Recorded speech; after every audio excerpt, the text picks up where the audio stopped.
Hi hello నమస్తే welcome to listen TV. ప్రస్తుతం మనతో ఉన్న గెస్ట్ క్రాంతి కుమార్ గారు.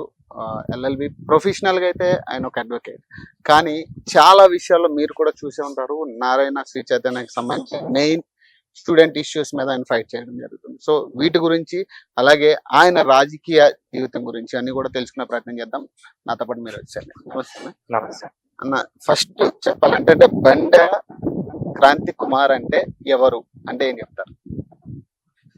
Basically, I'm a lawyer who is also an engineer, and now I'm into politics. అంటే ఎట్లా కుదిరింది అన్న అడ్వకేట్ అండ్ ఇంజనీరింగ్ రెండు కాంబినేషన్? అంటే నేను యాక్చువల్లీ ఫస్ట్ లాయరే అవుదాం అనుకున్నాను, బట్ అన్ఫార్చునేట్లీ ఈ దరిద్రులు చేసిన పనికి పేరెంట్స్ ఇన్ఫ్లుయెన్స్ అయ్యి ఇంజనీరింగ్ చదవాలి ఒక ప్రెషర్ లో ఇంట్రెస్ట్ ఉంటే ఐఐటి కొట్టేటోనేమో గానీ, బట్ ఏదో అలా ఏఐ క్రాక్ చేసి అప్పుడు కూడా ప్రైవేట్ సంస్థలు ఒక్క ఏమంటదని బర్డెన్ వల్లే చదవడం జరిగింది. అంతే. ఇప్పుడు పేరెంట్స్ ని గట్టిగా ఇన్ఫ్లుయెన్స్ చేసారు ఇంజనీరింగ్ అని. అందరికి ఇంట్రెస్ట్ ఉండాలి కదా ఇంజనీరింగ్ అంటే. ఓకే ఫైన్ అని చెప్పేసి క్రాక్ చేసినాను. ఏఐ ఎన్ఐటి వరంగల్లో బీటెక్ అయింది. ఆ తర్వాత నెక్స్ట్ అది ఇంట్రెస్ట్ లేనప్పుడు అక్కడ ఉండడం బెస్ట్ అని ఐ జస్ట్ మూవ్ టు లా. ఢిల్లీ యూనివర్సిటీలో లా చేయడం జరిగింది. అక్కడనే సుప్రీం కోర్టులో ప్రాక్టీస్. తర్వాత ఒక రోజు అనిపించింది, ఏం చేసినా కూడా పబ్లిక్ కి లార్జర్ స్కేల్ లో హెల్ప్ చేయాలి అని అంటే it is only through politics.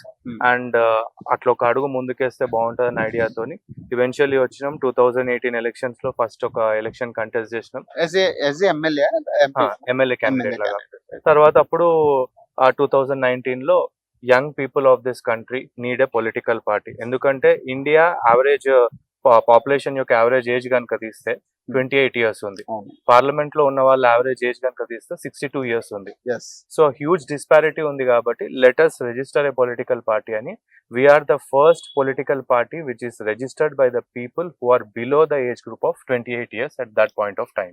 Like అంటే ఓటు హక్కు వచ్చిన కొత్త వాళ్ళందరూ ఒక అంటే యువజన పార్టీ లాగా మీరు స్థాపించడం జరిగింది. సో అంటే ఇది వర్కింగ్ ఏంటన్నా? యువజన పార్టీ దేనికోసం ఫైట్ చేస్తుంది?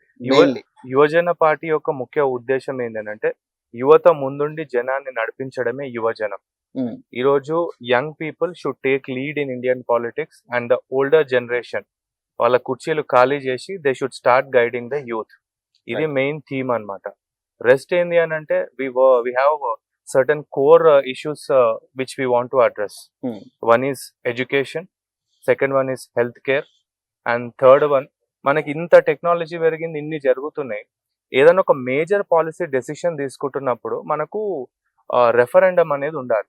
ఇప్పుడు అక్కడ అసెంబ్లీలో పార్లమెంట్ లో మెజారిటీ ఎమ్మెల్యేలు ఎంపీలను బట్టి వీళ్ళు మన ఆ లాలు చట్టాలు పాస్ చేయడం జరుగుతుంది.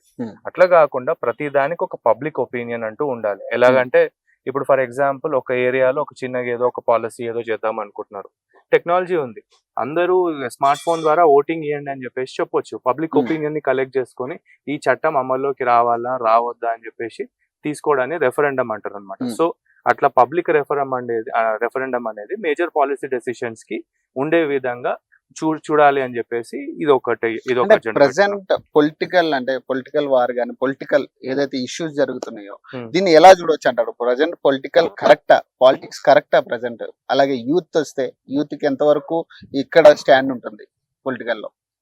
ఇప్పుడు ప్రెసెంట్ పొలిటికల్ సిచ్యువేషన్ అయితే చాలా రాంగ్ ఉంది. ఎందుకు అని అంటే మీరు చూస్తున్నారు, ఇక్కడ ఆల్టర్నేటివ్ లేని పరిస్థితుల్లో వీడు చెడ్డోడు, వీడు కొంచెం చెడ్డోడు, వీడు ఇట్లున్నాడు, వీడు కొంచెం ఇట్లున్నాడు అని అట్లనే చాయిస్ అనేది ఉంటుంది. కానీ మనకి ఇది కావాలి, మన ఎమ్మెల్యే చేస్తా అని ప్రామిస్ చేసిండు, ఈ చట్టం ఉంటే బాగుంటది, మనకి ఇది ఈ రకంగా మన ఊరికి సమస్య తీరితే బాగుంటది అనే విధంగా ఎవరు ఆలోచిస్తలేరు. ఒక సైడ్ కులం అంటున్నారు, ఇంకో సైడ్ మతం అంటున్నారు. ఇవన్నీ కాకుండా ఇంకా దరిద్రం ఏంది అని అంటే ఇక పబ్లిక్ ఇష్యూస్ అనేటివి పక్కన పడేసి ఈ రిపీటెడ్లీ ఈ కుల మతాలతో పాటు ఇంకా లేనిపోని పర్సనల్ ఇష్యూస్ అన్ని కూడా తెచ్చి డిస్కస్ చేస్తున్నారు. కానీ they are not discussing about the actual problems of the people which is education, health care. And నేను చెప్పినట్టుగా ఈ ఇంకొక పాయింట్ ఇందాక యాడ్ చేయాలి, అదేంటి అంటే ఫోర్త్ ఇష్యూ లా ఎన్ఫోర్స్మెంట్ కి సంబంధించి ఎట్లాంటివి లేవు. సో అంటే ఇంకొకటి అంటే మీరు కూడా 5 years అవుతుంది పార్టీ పెట్టి. లాస్ట్ టైం ఎమ్మెల్యేగా పోటీ చేశారు, మొన్న ఎంపీగా పోటీ చేశారు, 2 చోట్ల. సో అంటే ఎందుకు ఓడిపోయాను అనుకుంటున్నారు మీరు?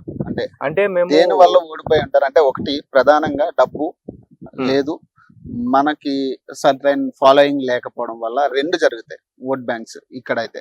మరి మీ అంచనా ప్రకారం ఎందుకు క్రాంతి కుమార్ ఓడిపోయాడు అంటే ఏం చెప్తారు? మేము ఈ రాజకీయ ప్రస్థానం స్టార్ట్ చేసినప్పుడు యాక్చువల్లీ అనుకున్నది ఏంటి అని అంటే జస్ట్ ఒక 2 ఏళ్లలోనో 5 ఏళ్లలోనో అధికారంలోకి రాము. సుదీర్ఘంగా ఒక మినిమం ఒక 15 ఏళ్ళు ఈ ఫీల్డ్ లో కష్టపడాలి. Hmm. అప్పుడే ప్రజల కష్టాల గురించి మనం తెలుసుకోగలుగుతాం, ప్రాబ్లమ్స్ గురించి తెలుసుకోగలుగుతాం, అండ్ పబ్లిక్ తో ఒక కనెక్ట్ ఏర్పరచుకోగలుగుతాం, ఇన్ఫ్రాస్ట్రక్చర్ ని డెవలప్ చేసుకోగలుగుతాం, ఆ తర్వాతనే ఎన్నికలు గెలవగలుగుతాం, ఆ తర్వాతనే పార్టీని అధికారంలోకి తేగలుగుతాం అని ఒక సుదీర్ఘమైనటువంటి 15 ఏళ్ల కాలాన్ని పెట్టుకొని మేము అడుగులు ముందుకేసినాం. ఇప్పుడు 5 ఏళ్ళు అయింది. ఇక్కడ ఓడిపోవడం అనే దానికంటే కూడా మేము ఎందుకు గెలవలేదు అన్న విషయం గురించి నేను చెప్తాను. ఎందుకంటే right. ఓటమి అనేది గెలుపుకి ఎప్పుడైనా సరే ఒక ప్రధానమైన అవును. ప్రథమ మెట్టు. ఒక మెట్టు అనుకుంటా.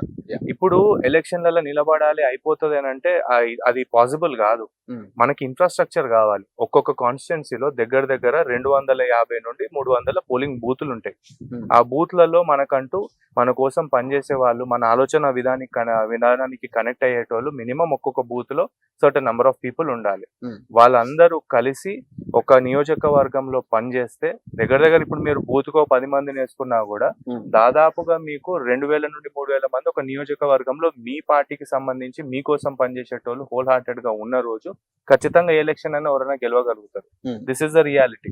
ఈ రియాలిటీ పక్కన పెట్టేసి అది మాట్లాడతా ఇది మాట్లాడతా అది చేస్తా అంటే ఏది వర్కౌట్ కాదు. గ్రాస్ రూట్ లెవెల్లో పబ్లిక్ తో కనెక్ట్ అవ్వాలి ఒకటి. రెండోది ఏంటంటే వాళ్ళ సమస్యలు ఇట్లాంటివి ఏమైనా ఉన్నా కూడా వాటన్నిటికీ పరిష్కార దిశగా పని చేయాలి. మరి అంటే మీ ఎంపీ సెగ్మెంట్ నుంచి ఇప్పుడు ఒక కేంద్ర మంత్రి ఉన్నాడు కిషన్ రెడ్డి. మరి ఆయన పరిస్థితి ఎట్లా ఉంది? మరి మన కేంద్ర మంత్రి ఇచ్చారు, అందులోనూ గనుల శాఖ అత్యధిక ఇంపార్టెంట్ శాఖ అది నాకు తెలిసి తెలంగాణ. బీజేపీ పరిస్థితి ఏంది అని అంటే వాళ్ళకు డమ్మీలు కావాలి. డమ్మీలనే పెట్టుకుంటారు వాళ్ళు సౌత్ ఇండియన్ స్టేట్స్ నుండి. ఇప్పుడు కిషన్ రెడ్డి గారు కూడా పెద్ద డమ్మీ. ఆయన పెద్ద పీకేది ఏం లేదు. ఎందుకంటే ముషీరాబాద్ నియోజకవర్గంలో ఒక 23 దళితుల ఇల్లులు గులగొట్టేశారు. దగ్గర 70 మంది రోడ్డు పాలు అయ్యారు వాళ్ళ జీవితాలు. వాళ్ళు పోయిర్రు. కిషన్ రెడ్డి గారు కూడా పోలీసులకు ఏదో చెప్పారు, ఆపండి రా అన్నారు, ఈయనలేదు చేయలేదు, ఇవన్నీ చాలా అయినాయి. ఈ పాయింట్ నేను ఎందుకంత స్ట్రెస్ చేసి చెప్తున్నానంటే ఆయన తలుచుకుంటే ఆ రోజు ఆ కేంద్ర మంత్రి హోదాలో చాలా చేయగలుగుతాడు. ఇప్పుడు మీరు బీజేపీలో ఉన్న ప్రతి కార్యకర్తను అడగండి ఎందుకు కిషన్ రెడ్డి గారికి ఓటేసారు అంటే ఆప్షన్స్ లేవు. ఆప్షన్స్ లేని పరిస్థితుల్లో ఆయనకు ఓటేయాల్సిన సిచ్యువేషన్ వచ్చింది. మీలాంటి వాళ్ళు కొంచెం ముందు వచ్చిన, ఎందుకంటే మా దగ్గర మేము ఇడిచిదంతా ఒక 20-30 వేలు ఖర్చు పెట్టుంటాం.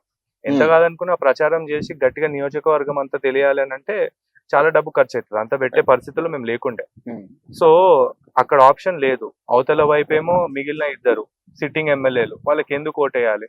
ఆల్రెడీ వాళ్ళు ఎమ్మెల్యే లాగా ఉన్నారు, మళ్ళీ బై ఎలక్షన్లు ఇవన్నీ ఎందుకు? సో ఓకే పర్వాలేదులే అన్న ఒక ఇది మీద తప్ప ఆయనకు వేరే ఏ రీజన్ మీద ఓట్లు పడలేవు.